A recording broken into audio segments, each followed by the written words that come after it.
Reza Pahlavi, when's the last time you reached out to the president and met with him? Have you?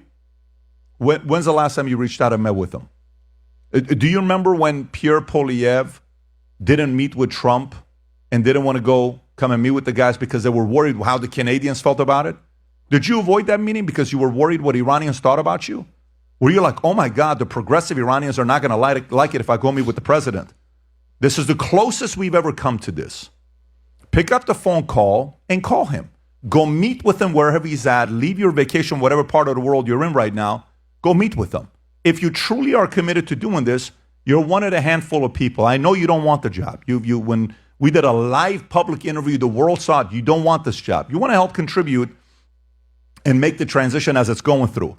I spoke to a couple of the folks to see if there's been a meeting. There's been no documented meeting between the two. Do you really think if America wanted to get involved and have somebody go become the leader of Iran to make them free, do you think they wouldn't have had the meeting with Reza Pahlavi yet? You think that meeting wouldn't have taken place? Or you think they would have had the meeting already taken place? How many times has the president met with Netanyahu? How many times has the president met with all these other people? How many times has the president met with leaders of Zelensky, Nigeria? Take the smallest countries. Armenia, Pashinyan. Who else has he met with? How many times have they met with small countries? Where are you? Are you there? Have you gone knocking? Are you waiting for them to come to you? Do you want a monarchy?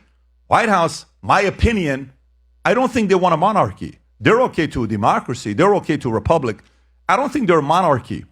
I think if RP, who again, let me say it for the millionth time, sweet man, very nice man. I have a painting of his father in my house.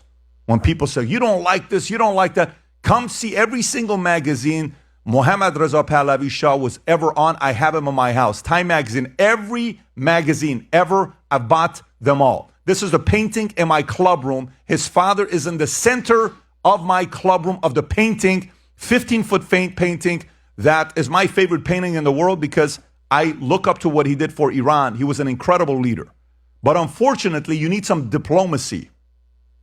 You need to be urgent, fast, and diplomacy. Now, if it's gotten to this point, my only hope I want somebody who knows diplomacy, who doesn't scream death upon America, who doesn't scream death upon Israel, who doesn't scream death upon Christians, who wants diplomacy. The Iranian people are some of the best people in the world. When I left Iran and I came here, I could not believe how math was so easy here in 7th grade.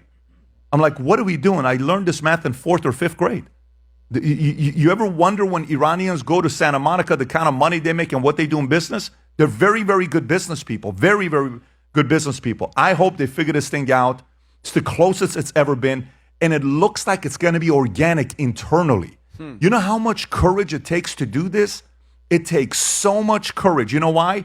Let me speak to the mothers. Imagine your son comes up to you. Mom, I'm leaving the house. Where are you going? I'm going to go protest. What would you say to your son? Go ahead. What would you say to your son? Your son comes. Mom, I'm going protesting tonight with my friends. No, you're not. Stay home. There could be a possibility your son may never come back home. What do you tell the guy? What do you tell the guy? Selfishly, what would you tell your son? Stay home. You're not going nowhere. Let the other guys go. You don't need to go. And I'm going to go. I love my country. And they go to it. That's what's going on in Iran right now. How lucky we are to be living in America. And I pray all these individuals in Iran who have the courage, I pray they go and pull this off so I can take my kids to Iran and we can have a nice dough with, sultani kebab and taking Tom to Iran and, walking across Khiyaban Hojat and seeing Iranians look at Tom as, who is this white man here, and taking Rob and we do a live podcast in Tehran, Iran with my kids that my wife doesn't want me to take, but we're going to sneak them out and we're going to go to Iran somehow, some way with a very small private jet that Vinny loves. Vinny's a big fan of small private jets, a big fan of them. Oh, yeah. And so we're going to go there and we're going to hang out and have a good time. And I think that day is coming. But I think for that day to come, I do think Reza Pahlavi, make up your mind who you want to be and don't be allowed once the president says something. Be proactive, please. You have a very important role in this process. You have a very big responsibility. Your dad played a very big role in the history of Iran, and your grandfather played a very important role in the history of Iran. I know for a fact when I looked at your eyes, you don't want this job. You don't want to go and take your family back to Iran, and I'm convinced your family doesn't want to go back to Iran. You know that for a fact. but you can still play a very big role as long as you get out of the way and be proactive. Knock on the door, call the White House, speak to some of these guys and see what you can do. And if he doesn't, I know the people in Iran are already playing offense. I'm excited about what's going to be happening there soon, even though they're going to go through some difficulties these next few months. When we said I have no desire to be the CEO, moving my entire family to Iran, running Iran, putting the crown and being the third king that represents to do this with my family, that's not my interest. Am I reading that correctly? Yes. Okay. So do you know this is the first time I've heard you say this? And this is the first time I've heard you say this. And for me, what it does to me as a viewer, how I interpret this now, is I think you have officially opened the door for a bunch of people say, how about me? Okay. And that allows for people to vote and say, what do you think about this guy? Then you can be a person that's the endorser and supporter and strategic behind closed doors.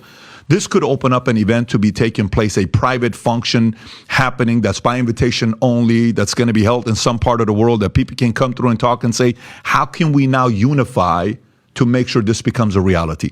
I think that was the first stepping stone. Again, my opinion, I think this was the first stepping stone, and I respect you for being straight up and transparent about where you see yourself. Because I think, for somebody to be an honest broker as an agent for democratic change, you have to be impartial.